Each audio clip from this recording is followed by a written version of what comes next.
Hello, everybody. Welcome to another edition, playoff edition of Monarchs Live with Dan Vaughn here at the ballpark on Facebook Live. Glad you're along. Happy Saturday to you. Another beautiful night for baseball here in Kansas City at Legends Field in KCK. And we're getting ready. Gates have been open, about just about an hour now, and folks start to make their way in. Got the band down there playing, and we are ready to go about an hour and 5 minutes away from first pitch.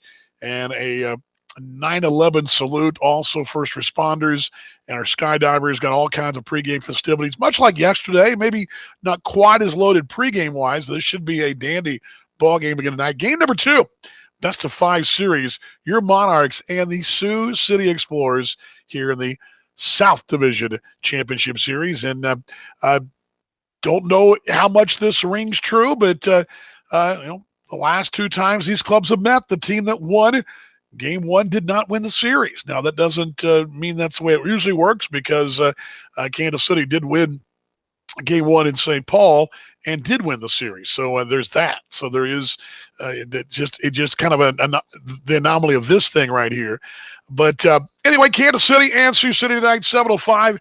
It'll be Kiba Sampson against Zach Hedges, couple of right-handers. Had 2 lefties last night, 2 righties tonight. I believe last night and tonight was the first back-to-back righty, lefty we've had. Obviously, we've had plenty of righties. We've never had a lefty followed by righty this year. So usually it's a lefty-righty and then maybe a righty. But we had a back-to-back, which I thought was kind of just a little bit of a quirky thing in the schedule. I will take a couple questions and comments if you got them, but this is going to give you the lineups and get the scene set.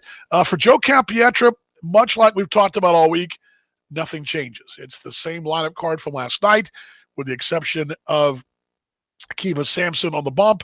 It's the same lineup card. Morgan McCullough leading off at short. Ryan Grosjean batting second at second base. Darnell Sweeney plays third. He'll bat third. Batting in that fourth position, Gabby Guerrero, who had a home run last night. Casey Gillespie, big RBI last night. Joe talks about that at the top step tonight.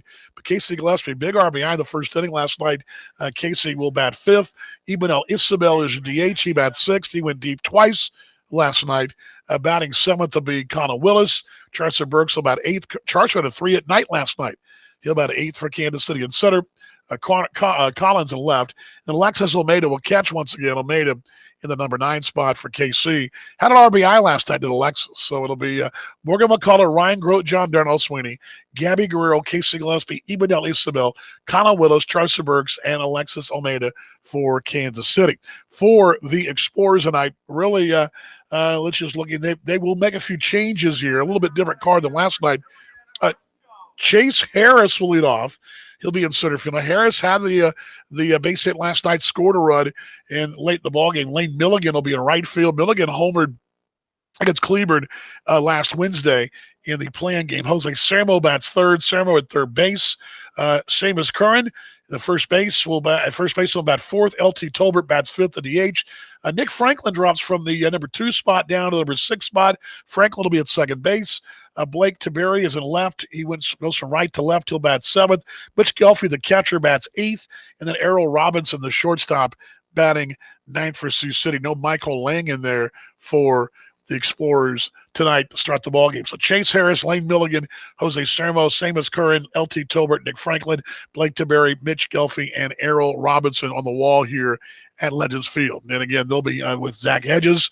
Let's see here. Numbers. Gave most of this to you earlier, but I will give it to you again. Really, Hedges' numbers pretty similar to Adcock's last night. The only thing that was different, I think, I'll get your questions in a moment too, Chris, in just a moment. But the only thing different, really, there was a little difference in innings. I believe it was 8 innings difference in the two. But in the record, the win or loss record, 8-5 for Hedges this year. 21 ball games, 120 hits, 4.58, slightly lower ERA for the 4.74 from Adcock, but again, a right-hander, and 133 hits, 74 runs, 61 earned, 37 walks, 71 strikeouts. Going to be a lot of ground balls, a lot of balls in play, and 283 the average against, and has faced Kansas City this year. Pull that for you up too as well. These are actually flipping through last night's numbers, but they still work for tonight because he didn't pitch last night. But Hedges with 1 out against Kansas City, 3 innings, 5 hits, 5 runs, 4 were earned. He struck out 5 on a no decision, giving up the 1 start, no decision. They gave up the 4 runs, 5 runs, 4 which were earned already this year. And he'll be facing Keeban Sampson. Sampson 5-1, a pretty steady guy. I mean, Sampson faced them, about 3 weeks ago there in Sioux City. A very good start over there. Sampson for the season, again, 5-1.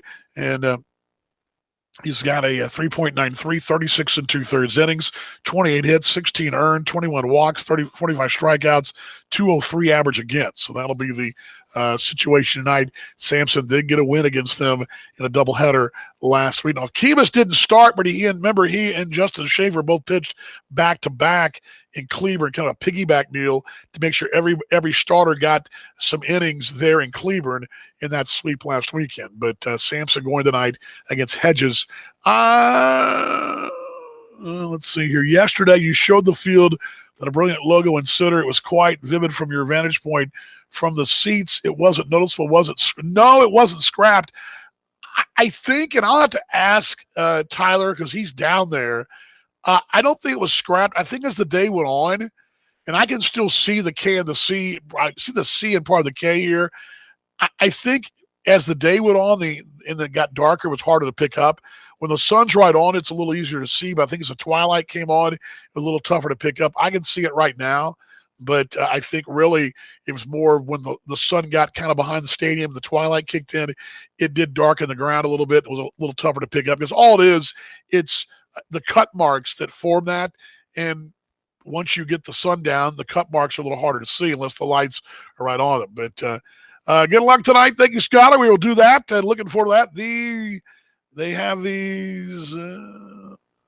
Let's see. They have. Not sure what you want. Well, we're ready to go, Justin. I can tell you that. Good luck. Good luck. Thank you very much. And I'll go get them tonight. So Monarchs and the Explorers coming up. Radio time begins in about 30 minutes. I'll put that graphic up for you quickly as we'll be on the radio side on MixLR. That begins in 30 minutes on the Monarchs Broadcast Network. And we will put that link right there for you. If you do not subscribe to the AA Baseball site, which you should, but if you don't want to spend the $12.99, I get it. But you can go to free to MixLR and catch our broadcast on the radio side. And then the video side begins at the top of the next hour at 7 o'clock. We will come your way on aabaseball.tv. So there you go, right there. Right there. You see it right there? There we go. All righty, Monarchs and the Explorers. Again, these two teams will play no matter what happens tonight on Monday in Sioux City, Tuesday, Wednesday if necessary. I can tell you that we're prepared to go up and stay as long as we have to stay. And I will pack the large suitcase, I'll tell you that. So I do expect that this series is far from over, and it'd be huge to get a win tonight. But if Sioux City gets a win tonight, they will accomplish what they want to accomplish. That's even the series up and go home with a home field advantage. Kansas City would like to take the first 2 here and go back to Sioux City needing 1 win to move on. And that will be a challenge, and no matter what happens tonight, getting 1 or 2 will be a challenge there in Sioux City. All right, that is tonight's Monarchs Live. We'll come your way on Monday at noon in Sioux City for our Monarchs Mocha. So join me then with your highlights, news, and notes. We'll hope you'll join us then. Again, the broadcast beginning in about 30 minutes on the radio, an hour on the video side. And as we always say, I'll see you on the broadcast tonight. You guys ready for 1, 2, 3, go Monarchs? Here we go. Let's bring this down. All right, you guys ready? Here we go. 1, 2, 3, go Monarchs. I'll see you on the broadcast tonight, everybody.